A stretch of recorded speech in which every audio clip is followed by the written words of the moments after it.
Welcome to the Fantasy Champions Fantasy Football Podcast. Here's your host, Morgan Colby and Rick Lemon.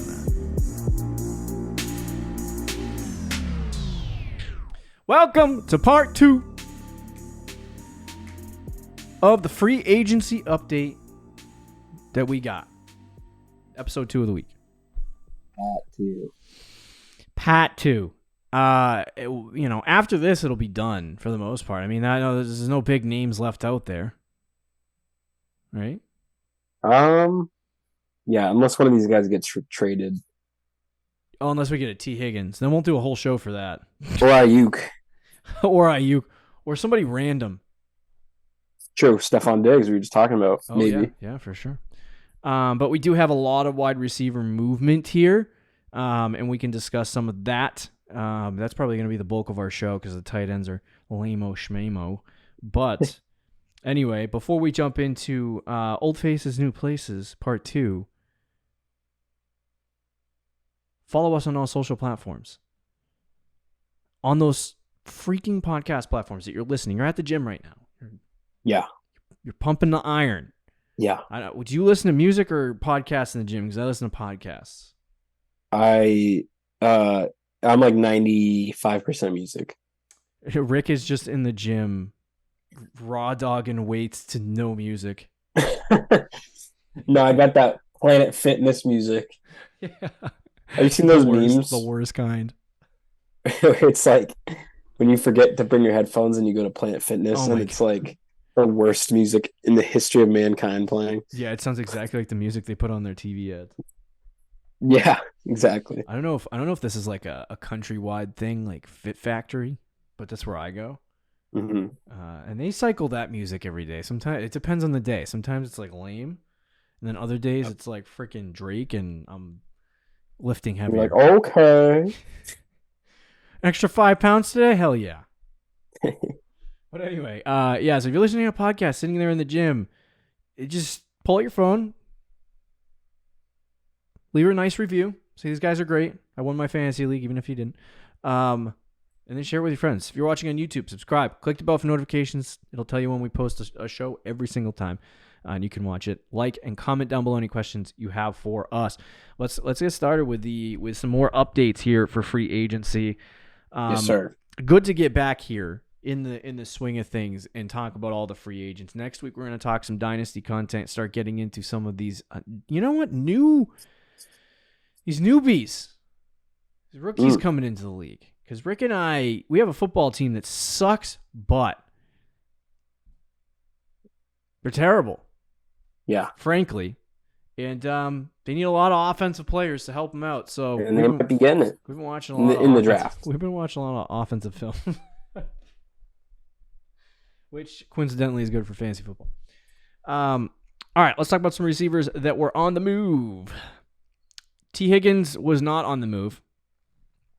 Yep. He was franchise trade though. He was franchise tagged by Cincinnati. It's 1 year, $21.82 million, which I would franchise tag him at that too. He's going to get like Calvin Ridley got 23. He's going to get like 27. So 27 or 28 mil. It's going to be crazy. You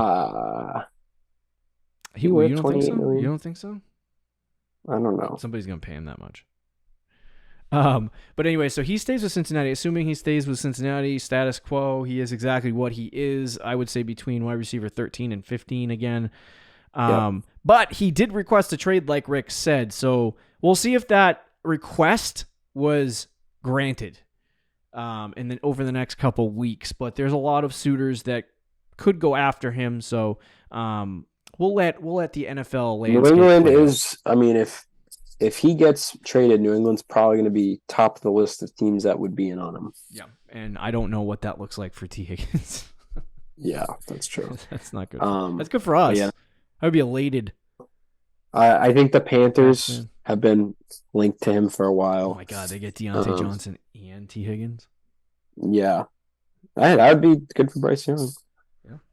All right, Michael Pittman re-signs with the Indianapolis Colts, 3 years, $70 million. So he actually had that was a sleeper season from Yeah. Michael Pittman, because he actually came out and performed very well. Wide receiver 13, 242 fantasy points. He missed one game during the season, so he's really good for Indianapolis last year.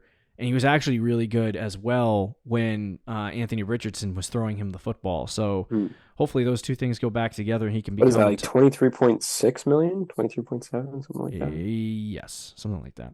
But yeah, Pittman was really good last year. So I think for fantasy, obviously things stay the same for him, and yeah. he could end up being... He's going to definitely be ranked between 13 and 15. Very similar in that T. Higgins range, and then in the T. Higgins range, very similar to the T. Higgins, Devonta Smith, the Jalen Waddle range. Yep. So, and I think he'll probably finish there. There's a chance that ceiling wise he could move into like the top 8, be a DJ Moore like guy, but yeah, we'll see. Mike Evans re-signed with Tampa Bay, 2 years, $41 million. So he re-signs. This is actually kind of surprising. I thought he was going to go to like,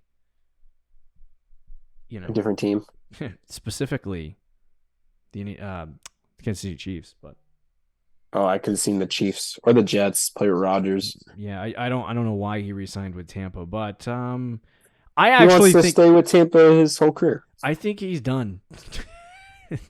Yeah, I mean he's 30, so he'll be 31 when the season starts. So that's kind of the drop-off age, and he has a lot of mileage on his legs.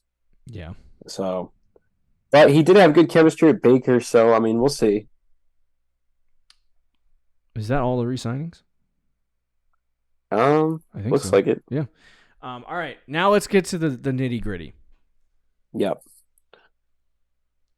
Can the Chiefs just stop whatever it is? This is a really good contract, too. This is a good contract. 1 year, $7 million. Marquise Brown signs with the Kansas City Chiefs. So the Chiefs get this good player. He did kind of struggle a little bit last year, but they didn't have Kyler for most, if not all, the season, and they also didn't have Hopkins to pull away. I think that people are going to buy heavily into Marquise Brown, on the Chiefs, and they're gonna really, like in drafts, overhype this a little bit. I think he is a slightly better MVS. Okay. And I don't think he's going to, obviously he's going to have more catches and he's going to be decent fantasy-wise, but he's like he always is. But I think what people might anticipate for him is a wide receiver 1 season, and that very well could happen, but I don't think it's likely.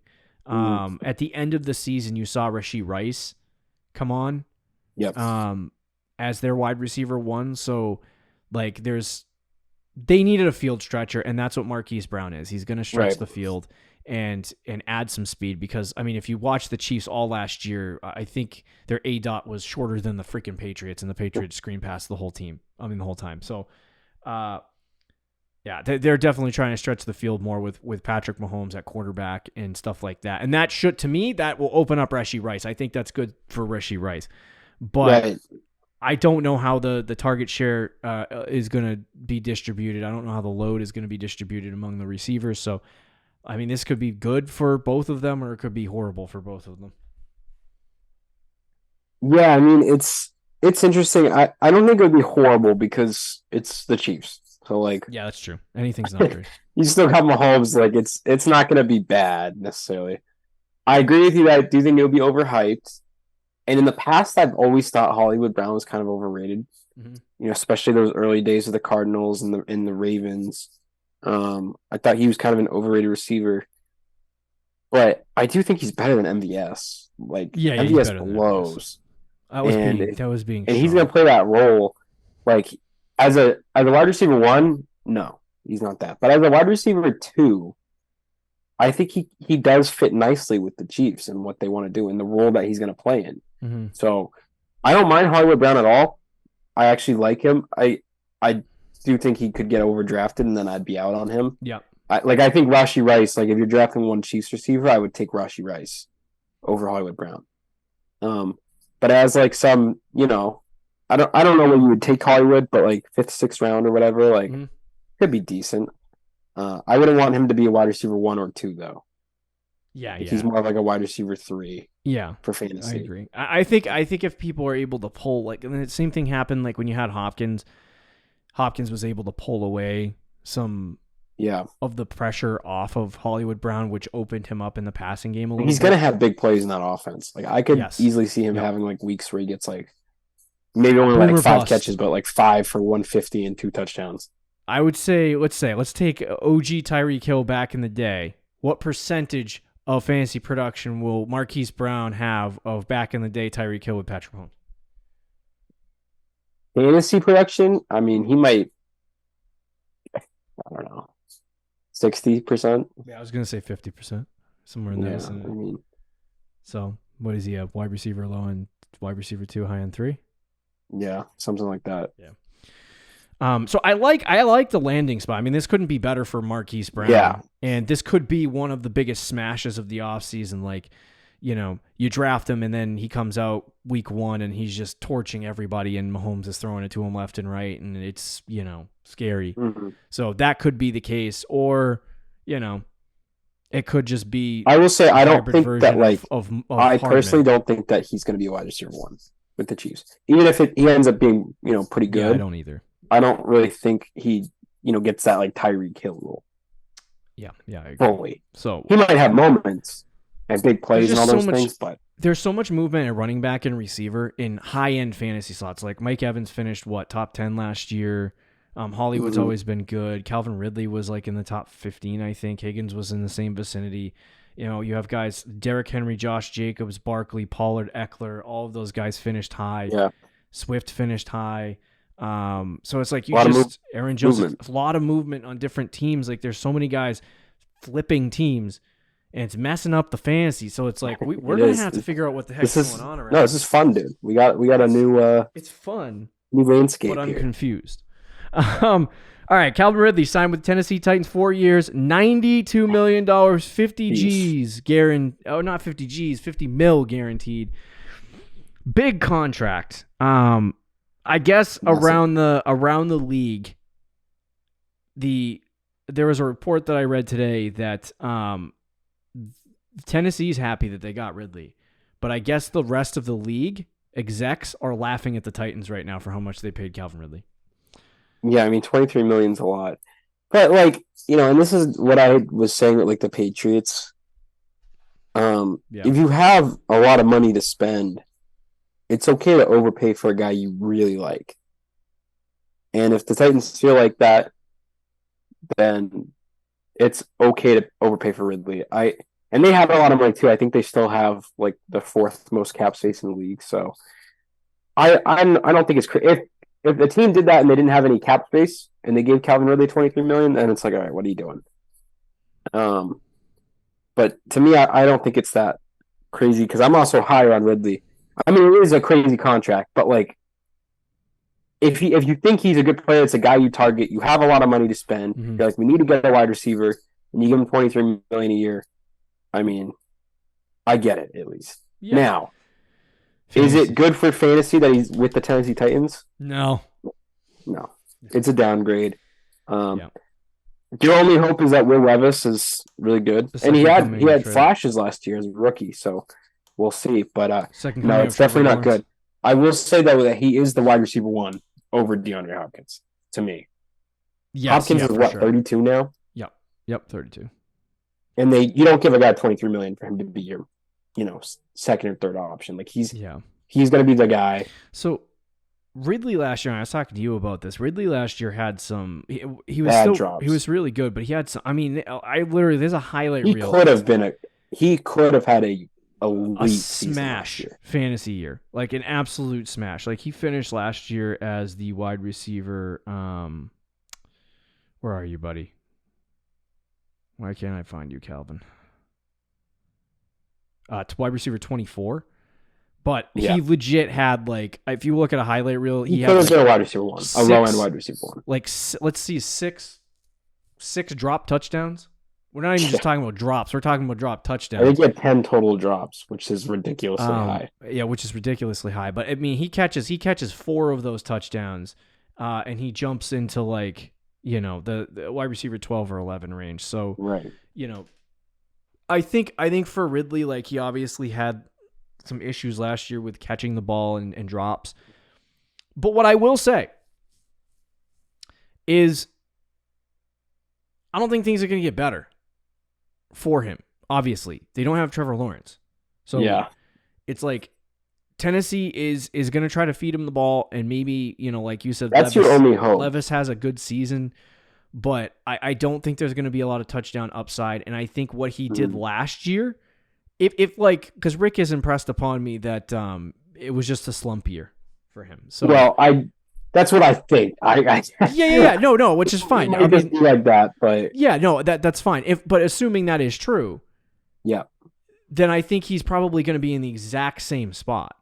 Yeah. This year. So like, like low end wide receiver 2 would be my anticipation. But like you said, if Will Levis comes out and ends up being an absolute stud, I would draft him in the middle rounds just for that possibility. Because even if Will Levis is not good, like risks. Ridley's not going to be great, but he could at least have like an okay floor because he's probably going to get a lot of targets. Like that's your hope with Calvin Ridley is he gets a lot of targets, and then if Will Levis is good, then you could actually be looking at a really good year for Ridley, but he's probably going to be cheaper. I don't think people are going to go out of their way to draft Calvin Ridley. So, if he's there in like the 6th, 7th round, like I'd take a flyer on him. Yeah. But it's hard to, not like Calvin Ridley guy, but it's hard to justify taking him too high with the Titans. Yeah. All right, Darnell Mooney signed with the Atlanta Falcons, 3 years, $39 million. So they give him a lot of money. He's most likely going to be. Who else did they have there? They Drake London. Who's the second receiver? He's their wide receiver too. Say it again. I think he's going to be their wide receiver. Oh, Mooney? Too. Yeah, probably. Now I don't like. With Minnesota when Kirk Cousins was there, he was kind of, it was Justin Jefferson or else, and like KJ Osborne was always there as an option, as their 2. Like I don't even know if he was there too. Addison was there, so like I mean, could Mooney play the Addison role? It's very possible. But there's a lot of options for Atlanta now. In London, Kyle Pitts, Behan are going to be at the top of that list, and I think Mooney's not going to be that high, but it definitely gives them more depth for Atlanta to compete. I'll say Mooney, I think, is better than his stats have shown. And I also think that like he's going to have some opportunity there in Atlanta. It's a better landing spot than what he was in last year. But, he's still Darnell Mooney. Like, are we talking about someone you're really looking to draft? I don't really know. He'll be a good late round pick. Yeah, but, for sure. The expectations for him are. I was gonna say, I this is probably gonna be a guy that I might consistently take between rounds 10 to 15 if he's there. I don't know if he will be there, but if he is there, I'll probably take a lot of. We were talking about Mooney like 2 years ago being like this young breakout, wide receiver, and he's had a really rough patch. Yep. Right. He does still have some talent. Oh, yeah, for sure. All right, Gabe Davis signed with the Jacksonville Jaguars, 3 years, $39 million. So a similar deal to Darnell Mooney. Jacksonville's a bunch of oafs. Like, they're stupid. Gabe Davis is Lawrence. He's a good player, but what the heck? He's a wide receiver 3 to me. Yeah. I mean, his career high in catches is 48. With Josh Allen. Yeah, that's bad. I mean, obviously big plays. Like he has 16 yards per reception. Maybe he gets 6 or 7 touchdowns. Maybe with Lawrence, he getting. See, never mind. I'm not even going to talk myself into that. He's decent. Like I definitely.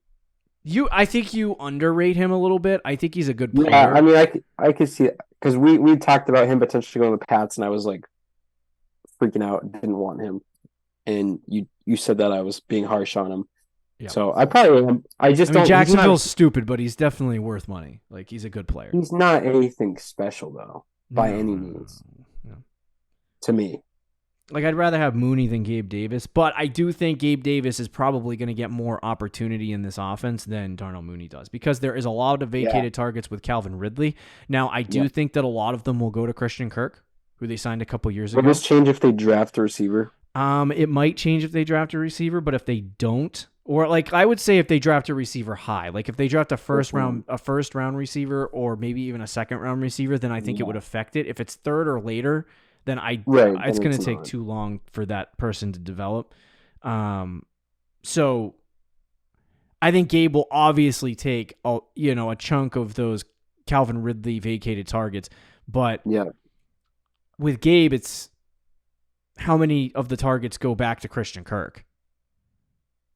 Yeah, and like there are a lot of vacated targets, so if it sits the way it does right now and they don't add a receiver in the draft or in the first 2 rounds, like they draft someone in the 3rd or 4th round, like you were saying, then Gabe Davis is actually okay.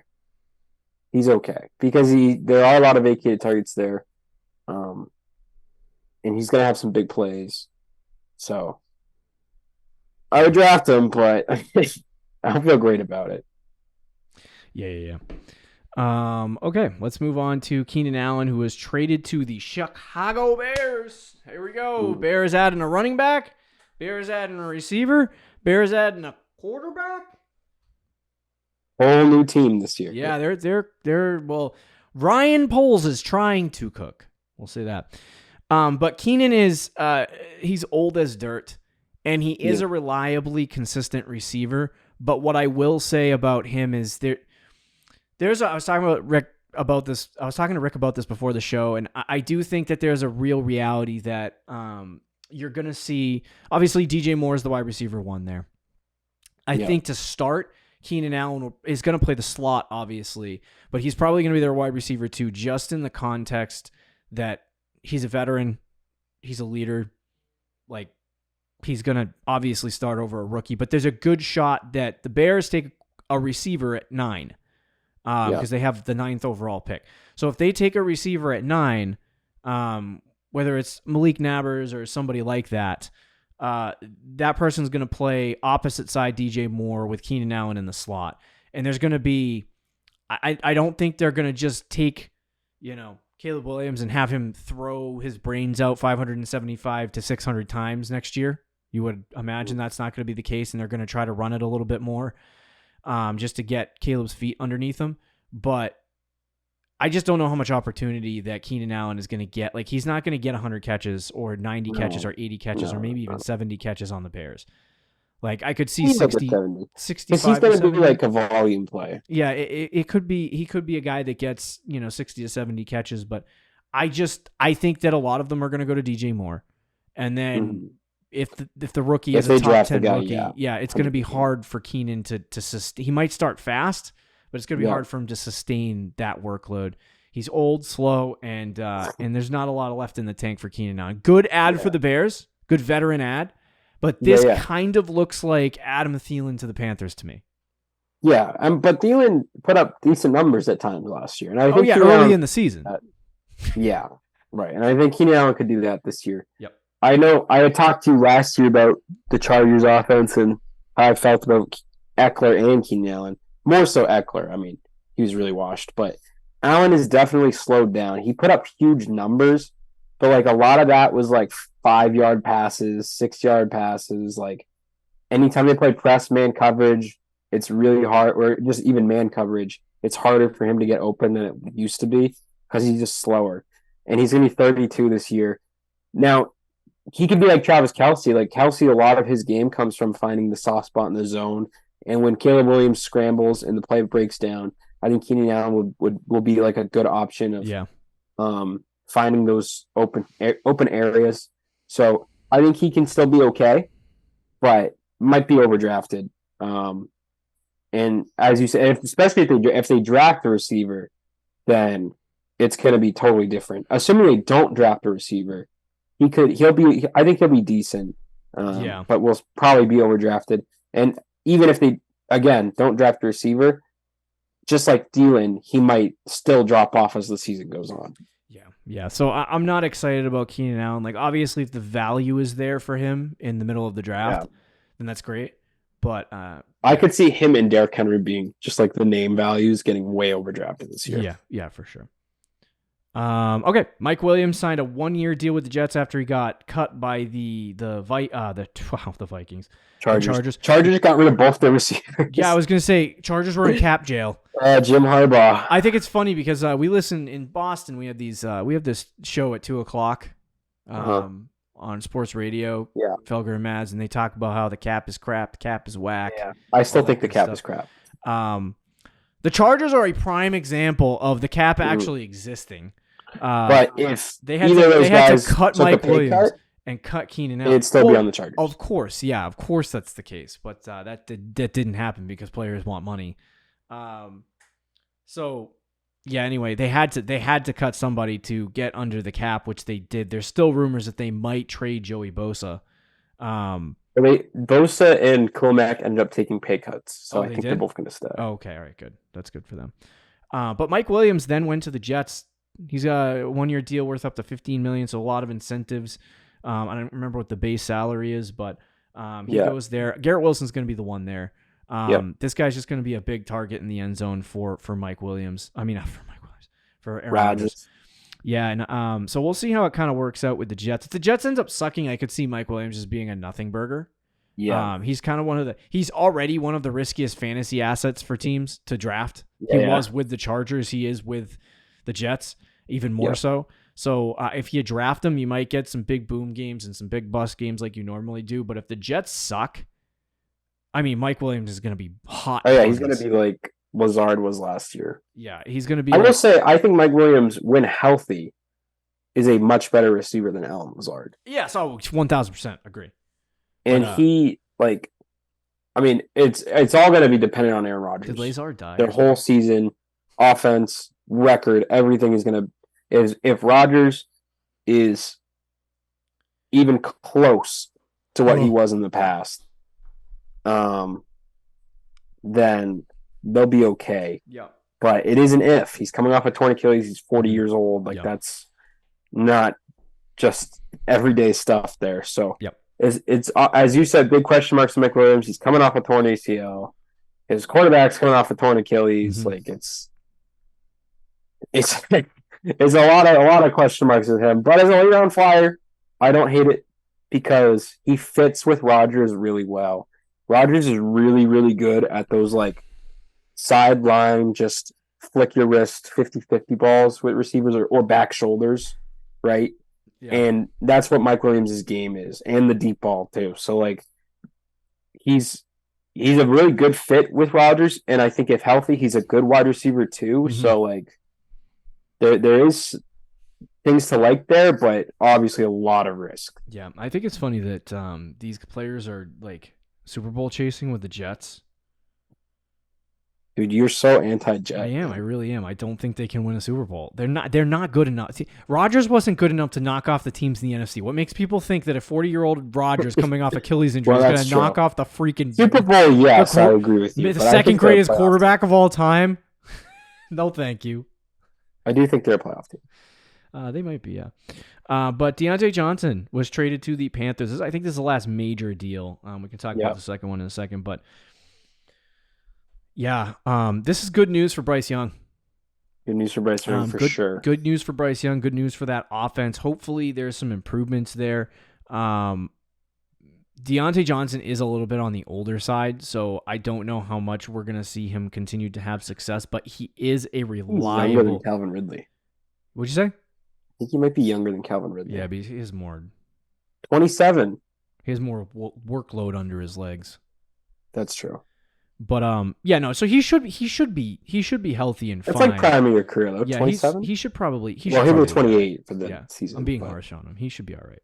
But what I will say is he gets a lot of targets. So he did that. He gets open. That's why he gets a lot of targets, which is what the Panthers desperately needed. If you look at Matt Harmon's reception perception, he posted a chart on his Twitter account. So if you go find his Twitter account, you'll find the chart, and it shows his success rate on routes ran, and the chart is freaking just green. Yeah, Deontay Johnson Johnson's really good. Underrated, I think. He's one of the best route runners in the entire NFL. His Yeah. issue is drops, and Yes. that happens a lot. But he's a fantastic route runner, and if Bryce Young can just get him the ball and he can become a safety blanket, the guy's going to get 160, 180 targets, somewhere in between there, and he's going to be a reliable option. So I like this as a volume play. Yeah. Would you like it more if he stayed in Pittsburgh? If he stayed in Pittsburgh, I probably would have liked it more, just because I think Russ has a better track record of getting the ball to the receivers than Bryce Young does, even if Russ blows. Yeah. So I don't disagree. I do think though in Carolina he might have a higher ceiling because if Bryce is good, yeah, I agree. Right, he doesn't even have to be good, but like decent, like Bryce, because he's gonna get 100. Like I think he's gonna get like 150 targets. Yeah. With the Panthers, he's gonna be a PPR machine. Yeah. It's gonna come down to touchdowns with him. But it's a really good fit because watching the Panthers last year, they're kind of similar to the Patriots with their receiver group. Although Patriots don't even have an Adam Thielen, but Thielen's not going to beat man coverage. He's too old. He's too slow, but he's good against zone. Kind of like Keenan Allen and Travis Kelce, that type of player. And then that was it. Like Jonathan Mingo is so raw. He doesn't really get open. They had DJ Chark, who played like half the season, and he's not really like a great route runner. They didn't really have anything going there. But Deontay Johnson is going to be the wide receiver one, and he's a guy that can get open and make a lot of catches. So it's a good fit for Carolina. And I think it's a good fit for fantasy. I don't know if he's definitely going to be better in Carolina, but I do think his ceiling is higher. Yeah, for sure. I agree with you. I think that the ceiling argument is the best one. I want to see where he ends up. I was trying to see if Underdog had any ADP yet for next year, which I'm assuming they do, but they never posted anywhere but on their app, and I have to pay for a thing to get into draft one. Oh, he's like, I'll do one right now. No. Yeah. I can pull it up. Wait, maybe not.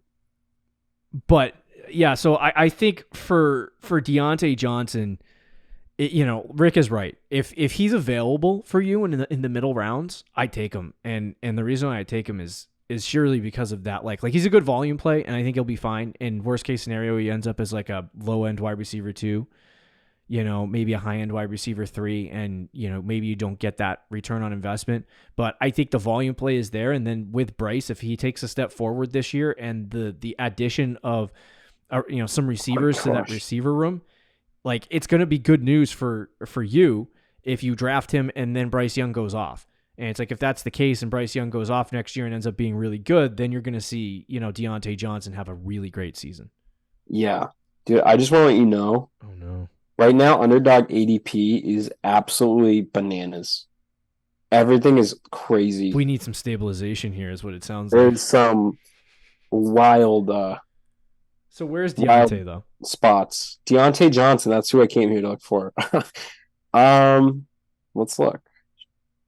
He's right now 80th overall. So what is that? That's like 7th round. Yeah, I take that. That's not bad. Yeah, I take that. Yeah, especially because he can start on your bench. So it's definitely a high upside play. I like it. All right. Unless you have any more thoughts on Deontay, let's move on.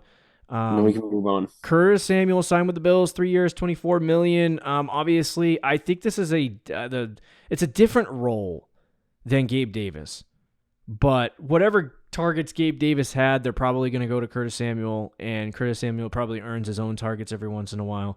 Safety blanket for Josh Allen, probably. I don't know how much fantasy upside he's going to have in terms of what he can provide still, but if he's a wide receiver 3, then that's fine.